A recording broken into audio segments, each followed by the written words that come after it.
I'll tell you, pride will cost you more money than anything. And at the end of this episode, pride cost Louis literally everything he owns, except his dignity, which he's perfectly fine to destroy on his own.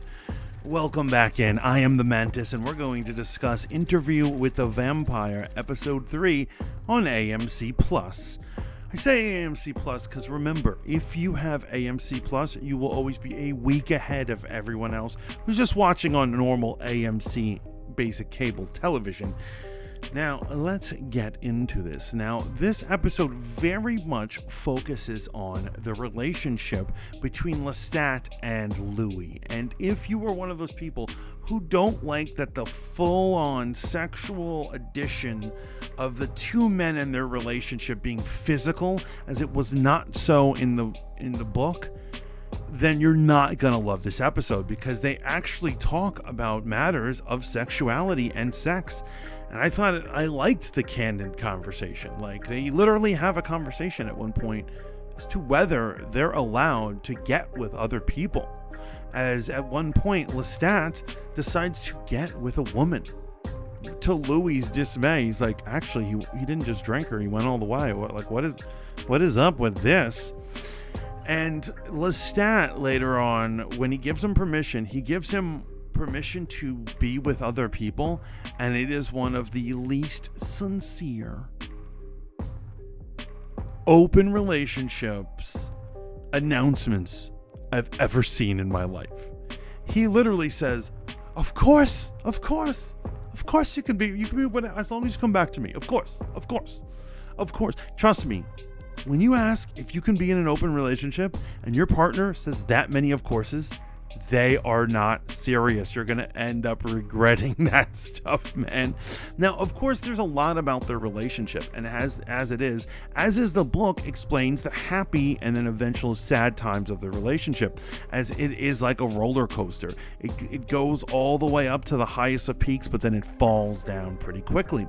It shows how their lavish, lush lifestyle is with all the money and great times in New Orleans. And they did that really funny joke about how Lestat accidentally may have written or at least inspired a very famous jazz song. I love that. I love that entire scene and that whole sequence. And actually, I love these sequences in the show when they cut away from the interview. And at that time, when he's talking about the jazz song, Daniel, our interviewer, calls Louis out on something. He points out that, and he even plays segments, he has the receipts, that back in 1973, when they did their initial interview, Louis' interpretation of Lestat, it was that he was an evil, cruel monster. Now, of course, their interview was much shorter back then, but he was totally like, he is a monster, he is the devil, he is no good. But in his new audio receipts, he's pointing out that he is totally in love with him, and he's like, he was my sun, he was my moon, and all these things. And then, of course, speaking of receipts, Louis, he must have photographic memory or something, he pulls out Daniel's own book, and he points out how this man admits that during his times of being high, he couldn't recollect things correctly. And even sober people have this problem. It's called the Odyssey of Recollection. It's an adventure, trying to remember things. Sometimes you remember things one way, other times you remember things the other way. And that is absolutely true. If we could record all of our stories that we tell to people, watch how they mutate over the years. As somebody, as they do in this episode, was it raining that night? And you won't be sure. Sometimes you can remember it both ways. It's fascinating stuff, and I really enjoyed that concept. The other part that has to do is they're setting up the end of Louis' wealth.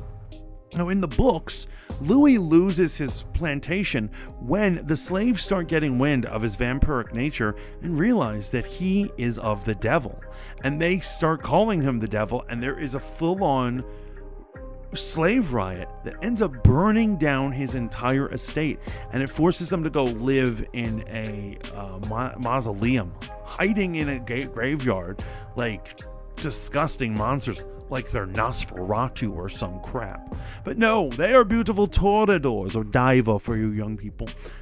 They're used to elegance and riches. And so in this, it's done differently. However, it is still Louis' fault, and I feel like it's such the perfect adaptation.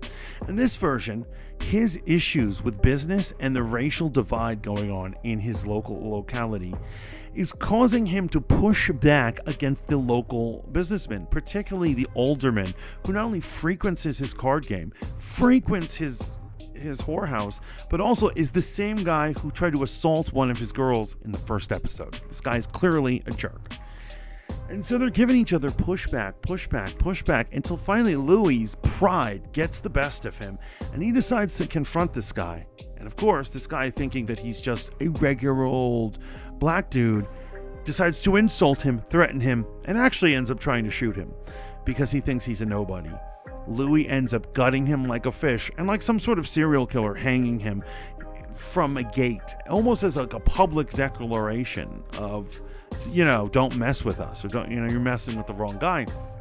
And this is very similar to what happened in the book, in that leaving the corpses out and people realizing that corpses were appearing around the plantation meant that he was demonic. And that idea he spread into town. Now, of course, when you kill a white man and it's suspected that blacks had something to do with it, and the year, it's 1917 in Storyville, New Orleans, what you're going to get is riots because the police are going to be cracking down. And ultimately, the entire town descends into a riotous ruckus, and his business is literally destroyed. And make no mistake, that was Louis' doing. Louis caused this all because of pride, because he was prideful and vengeful and emotional the way Toreador are. Now, this episode ends, amazing point. I loved it. I was not suspecting that they were going to do it at this point. When he goes through the streets, he literally uses the phrase, "I was like a child who had used my brute strength on a small bird, and now I was asking God if I could make it right." Meaning he had killed the bird. And what he had done is he had killed his business and he had killed his town. And while he's trying to fix things, he's trying to help the people, he hears the cries from a burning building and he rushes in. And as he said, he couldn't help Storyville, and he couldn't help the aunt who was trapped on the wrong side of the wall, but he could help her, Claudia, his love. And you see the little girl in the flames, and he jumps over the flames like a superhero and saves her. And in comes Claudia. Now, if you don't know much about Interview with the Vampire, the novel, well, clearly I've just ruined it for you. I've ruined a lot for you. But obviously this story is infamous for the relationship with Claudia, where Louis and Lestat are almost like a married couple. They end up having a daughter. They make the common mistake is that in a lot of relationships, when your relationships aren't working, you think you might make them better by adding a child to it. Really, you just tend to make things worse, or at least more complicated. And that's where this story is headed. I love where this is headed, and I literally cannot wait for Sunday night. Once again, I'm giving this 4.5 stars out of 5. I feel there's at no point I'm ever not entertained or appreciate what they're doing with this very innovative show. But the real question is what did you, my ghouls and ghosts, think of it? Please let me know down in the comments. Remember to give it a like and share, and please subscribe to Kill Me Like One of Your French Girls, so we can discuss Interview with the Vampire and all the demonic things that are happening in the world of horror. Till next time, ta-ta.